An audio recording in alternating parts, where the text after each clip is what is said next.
les propriétés de l'ail et de l'huile d'olive pour notre santé. Bonjour, c'est José Bert de Savoir et Abondance. Je tourne cette vidéo expressément pour vous parler de l'huile d'olive et de l'ail. Ce sont des produits que je consomme avec plaisir parce que l'huile d'olive a un très bon goût, assez caractéristique, un peu amer d'ailleurs, et une odeur assez caractéristique aussi. Je vous parle de ces propriétés parce que je pense que dans le cadre du concept savoir et abondance, lorsqu'une personne sait quelque chose, ça peut toujours être intéressant de faire connaître ce savoir à d'autres personnes, parce que l'abondance, c'est pas que l'argent, c'est aussi le bien-être, le bien se sentir. Là, c'est la période hivernale.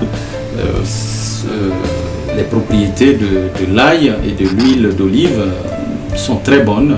Parmi les sites les plus clairs et les plus simples à comprendre et aussi sérieux, j'ai trouvé le site pagejaune.ca, qui est donc le site des pages jaunes du Canada.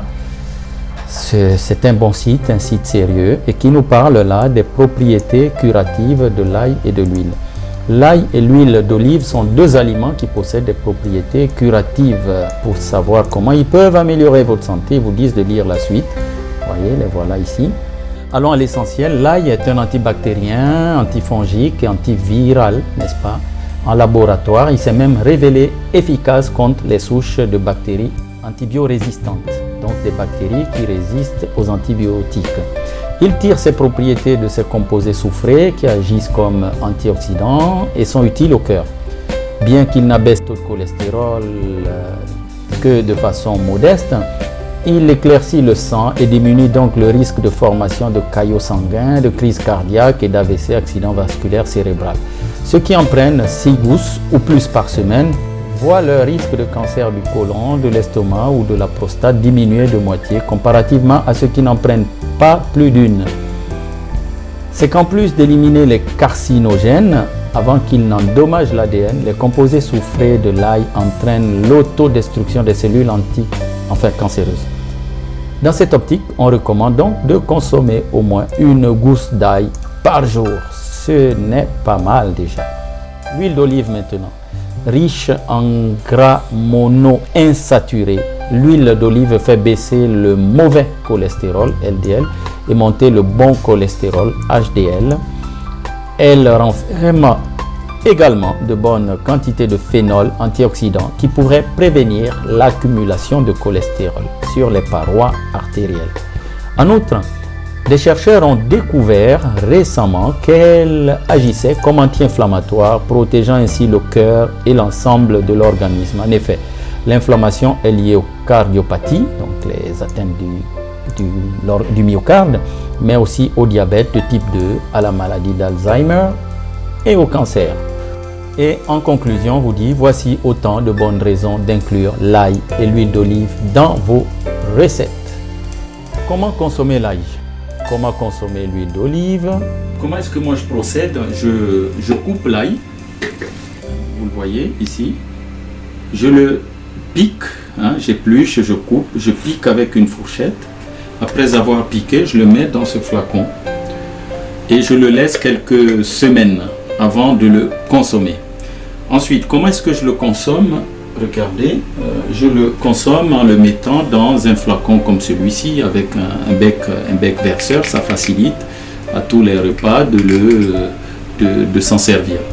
Donc, qu'est-ce que je fais? Je prends un entonnoir, l'huile, la bouteille, l'entonnoir, et je transvase l'huile que j'ai laissée assez longtemps dans ce flacon.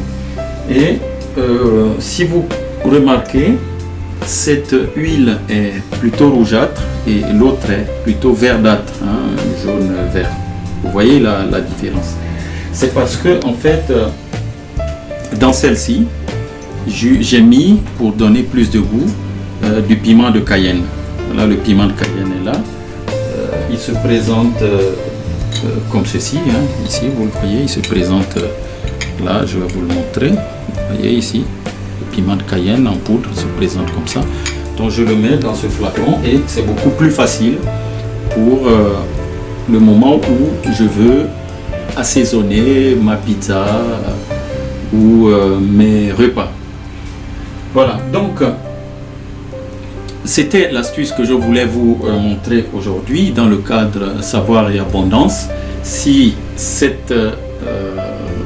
deux aliments vous les consommez ou si vous voulez les tester, que vous ne faites aucune allergie ni à l'ail ni à l'huile d'olive, et si vous n'avez pas d'autres problèmes de santé type hypertension et autres, je vous recommande de faire l'essai rien qu'au goût.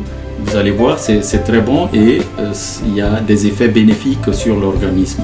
Dans tous les cas, si vous avez un problème de santé spécifique, il vaut mieux consulter votre médecin avant de consommer l'ail ou l'huile d'olive. Si cette astuce vous a plu, eh ben, je vous invite simplement à partager cette vidéo avec vos amis et vos proches. Le savoir ne vaut que s'il est partagé, mais le savoir ne vaut surtout aussi que s'il est mis en pratique. Ça ne sert à rien de savoir des choses et de ne pas passer à l'action massivement, comme on dit dans le jargon moderne. Ensuite, tout simplement, abonnez-vous à cette chaîne pour être informé des nouvelles vidéos. Et puis je vous dis à bientôt pour d'autres astuces sur savoir et abondance.